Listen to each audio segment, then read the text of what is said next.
നമസ്കാരം. അച്ഛൻ്റെ ചേതനയറ്റ ശരീരത്തിന് മുന്നിൽ പൊട്ടിക്കരഞ്ഞ ധ്യാൻ ശ്രീനിവാസന്റെ മുഖം മലയാളികളുടെ മനസ്സിൽ നൊമ്പരമായി കിടക്കുകയാണ്. ധ്യാൻ ശ്രീനിവാസനെക്കുറിച്ച് നടൻ നിതിൻ സൈനു സാമൂഹിക മാധ്യമത്തിലിട്ട പോസ്റ്റാണിപ്പോൾ ശ്രദ്ധ നേടുന്നത്.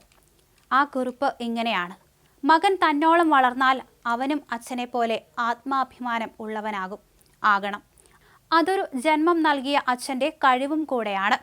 ജീവിത യാഥാർത്ഥ്യങ്ങൾ മനസ്സിലാക്കാൻ തൻ്റെ മകനും സമയം കണ്ടെത്തി പകുത്തു നൽകിയ ഒരച്ഛൻ്റെ വിജയം.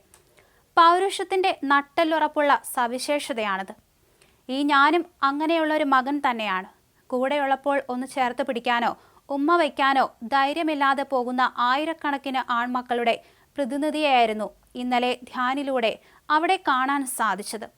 അച്ഛൻ്റെ കൈപിടിച്ചു നടന്ന, അച്ഛൻ്റെ നെഞ്ചിൽ മാത്രം ഉറങ്ങിയിരുന്ന ബാല്യത്തിൽ നിന്ന് അച്ഛൻ്റെ മുഖത്ത് നോക്കാൻ പോലും മടിക്കുന്ന യൗവനത്തിലേക്കുള്ള ദൂരം വലുതാണ്. ആ ദൂരത്തിനിടയിൽ എപ്പോഴോ നഷ്ടപ്പെട്ടു പോയതാണ് ആ സ്നേഹപ്രകടനങ്ങൾ. പലരും ചോദിക്കാറുണ്ട്, ജീവിച്ചിരുന്നപ്പോൾ പ്രകടിപ്പിക്കാത്ത സ്നേഹം മരിച്ചിട്ട് കരഞ്ഞു തീർത്തിട്ട് എന്തിനാണ്? അത് സ്നേഹമില്ലാഞ്ഞിട്ടല്ല, പ്രകടിപ്പിക്കാൻ കഴിയാതെ പോകുന്നതാണ്. പലപ്പോഴും സ്വന്തം പരാജയങ്ങളാകും മക്കളെ ഇതിൽ നിന്നും പിന്നോട്ട് വലിക്കുന്നത്. അച്ഛൻ്റെ പ്രതീക്ഷയ്ക്കൊത്ത് താൻ ഉയർന്നില്ലെന്ന കുറ്റബോധം, കുടുംബത്തിലെ മറ്റു മക്കൾ അല്ലെങ്കിൽ ചേട്ടന്മാർ വിജയങ്ങൾ കൊണ്ട് അച്ഛന് അഭിമാനമാകുമ്പോൾ താൻ മാത്രം അച്ഛനൊരു ബാധ്യതയാണോ എന്ന ചിന്ത. ഞാനൊന്ന് വിജയിക്കട്ടെ, ജീവിതത്തിൽ എന്തെങ്കിലും ഒന്ന് ആയി തീരട്ടെ എന്ന് അച്ഛൻ്റെ മുന്നിൽ തലയുയർത്തിപ്പിടിച്ച് ചെല്ലാം. ആ നെഞ്ചിൽ ധൈര്യത്തോടെ ഒന്ന് കെട്ടിപ്പിടിക്കാം എന്ന് ഓരോ മകനും സ്വപ്നം കാണും.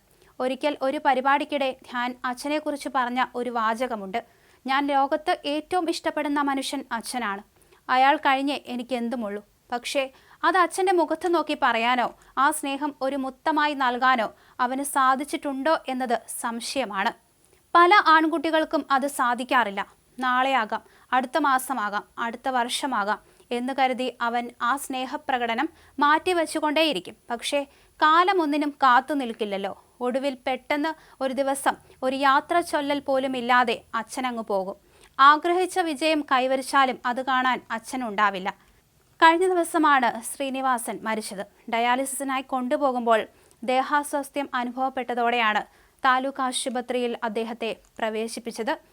കഴിഞ്ഞ ദിവസം ഉച്ചയോടെ എറണാകുളം ടൗൺ ഹാളിലും വൈകിട്ടും രാവിലെയും ഒക്കെയായിട്ട് പൊതുദർശനം നടത്തിയിരുന്നു.